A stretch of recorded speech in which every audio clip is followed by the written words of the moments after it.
মদিনার পার্শ্ববর্তী একটি এলাকায় একজন মহিলা মৃত্যুবরণ করলে অপর এক মহিলা তাকে গোসল দিতে লাগলেন। যে মহিলা গোসল দিচ্ছিল তার হাত যখন মৃত মহিলার উরুতে পৌঁছালো, তখন সে আশেপাশে বসা 2-4 জন মহিলাকে বলে উঠল, হে আমার বোনেরা, তোমরা কি জানো এই যে আজ মহিলা আজ মৃত্যুবরণ করেছে, তার তো অমুক পুরুষের সাথে অবৈধ সম্পর্ক ছিল।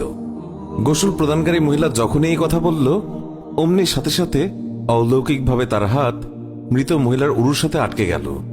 পাশের মহিলারা ওই মহিলার হাত ছুটানোর জন্য অনেক টানাটানি করল, কিন্তু কিছুতেই ছুটাতে পারল না।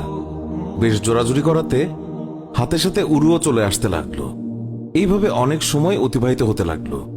মৃত মহিলার আত্মীয় স্বজনেরা বলতে লাগলো, বিবি, এই যে দ্রুত গোসল শেষ করুন, সন্ধ্যা হয়ে আসছে, জানাজা শেষে আমাদেরকে দাফনও করতে হবে। মহিলাটি বলল, আমি তো তোমাদের মৃত মহিলাকে ছাড়তে চাই, কিন্তু সে আমাকে ছাড়তে চায় না। এইভাবে রাত হয়ে গেল আর তার হাতও উরুর সাথে আটকেই রইল। ভোর হলো, কিন্তু ওইভাবেই রইল। তখন সমস্যার জটিলতা দেখে মহিলার পরিবারের সদস্যগণ ওলামায়ে কেরামের কাছে গেলেন এবং একজন আলেমকে বললেন, মৌলভী সাহেব, একজন মহিলা অন্যজনকে গোসল দিচ্ছিলেন, তখন তার হাত মৃত মহিলার উরুর সাথে আটকে গেছে, এখন কি করা যায়? তিনি ফতোয়া দিলেন, ছুরি দিয়ে জ্যান্ত মহিলার হাত কেটে দাও। তখন গোসল প্রদানকারী মহিলার আত্মীয়রা বলল, আমরা আমাদের মহিলাকে ত্রুটিযুক্ত বানাতে চাই না, আমরা তার হাত কাটতে দেব না। সবাই অন্য মৌলভীর কাছে গেলেন, তাকে সবকিছু বললে তিনি বললেন, ছুরি দিয়ে মৃত মহিলার গোশত আলাদা করে দাও। তখন মৃত মহিলার আত্মীয়রা বলল, আমরা আমাদের মৃতকে খারাপ বানাতে চাই না। এইভাবে 3 দিন 3 রাত অতিবাহিত হয়ে গেল। প্রচন্ড গরম ছিল, সূর্যের তাপ ভয়াবহ রূপ ধারণ করল, ফলে দুর্গন্ধ ছড়াতে লাগলো। আশেপাশের অনেক এলাকায় খবর ছড়িয়ে পড়ল।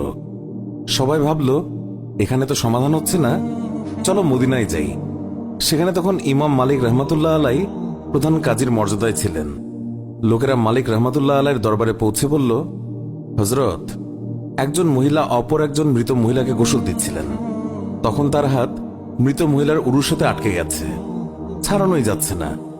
3 দিন হয়ে গেছে, এখন কি ফতোয়া? ইমাম মালিক রহমাতুল্লাহ আলাই বললেন, আমাকে সেখানে নিয়ে চলো। সেখানে গেলেন এবং চাদর দিয়ে আড়াল দেয়া হলো।